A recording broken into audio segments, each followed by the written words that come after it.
Hi, this is Chris Davis of SlashGear and Android Community, and I'm here with Samsung at the MWC 2015 booth, looking at the new Galaxy S6 and the Galaxy S6 Edge. So this is the new Samsung Galaxy S6 and the Galaxy S6 Edge. Pretty much the same smartphone inside, and on the front you still have a 5.7-inch Quad HD display. The difference, of course, being that on the S6 Edge it curves around the sides, on the front, on the left and the right, whereas on the Galaxy S6 it's flat. It does change the form factor of the phone too, so it's much thinner on the edge, and even though actually the S6 Edge is 0.2 millimeters thicker than the regular S6, it actually feels thinner in the hand because the part that you actually touch with your fingers is narrower.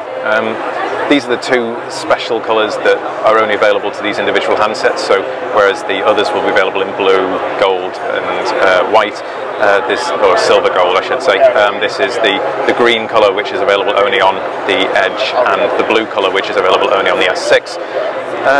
Other differences: slightly larger battery in the S6 Edge than the S6, though it's practically negligible. We'll have to see when we actually put it through its paces in the review whether that makes a particular difference. And obviously you get a variety of notification issues on the S6 Edge because you have that side display to take advantage of.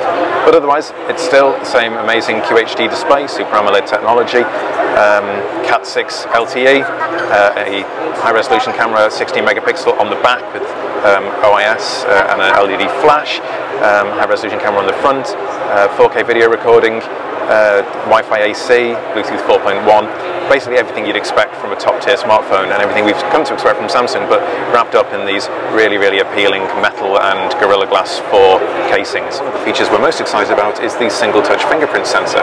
As on the S5, the sensor's built into the home button, but unlike on the S5 where you have to swipe your thumb or finger across it in order to get it recognized, on the Galaxy S6 and the Galaxy S6 Edge it's just a case of tapping it. So the setup is pretty similar to what we've seen on, for instance, Touch ID on the iPhone. You place your thumb on the button and then you keep tapping and tapping and tapping and tapping until basically it recognizes and stores enough of the intricate details of your thumb or fingerprint to be able to unlock your phone later on. Once you've got the sensor section, it's then a case of trying to get the peripheral details just in case you come at your phone at an angle. And then you have to enter a password.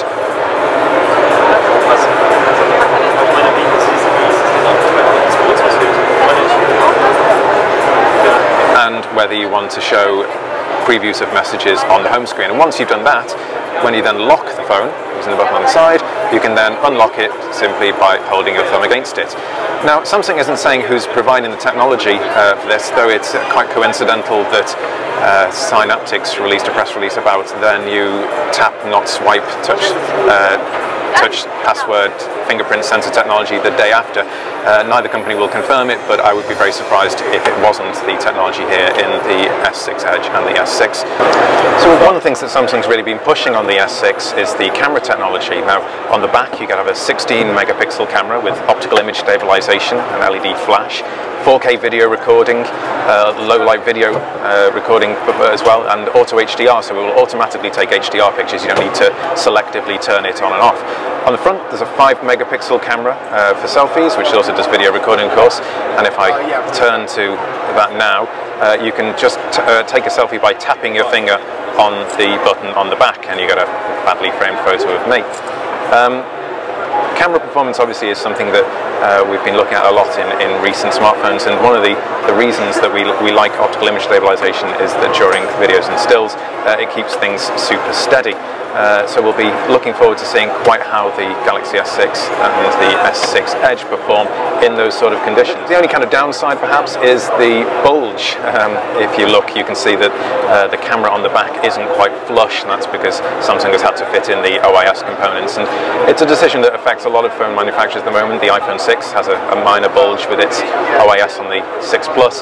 HTC opted not to put OIS on the new HC1M9, and so that is a flush camera. So it depends really whether you mind having that bump on the back, though we think that for the benefits that OIS brings, most people probably will be happy to make that compromise.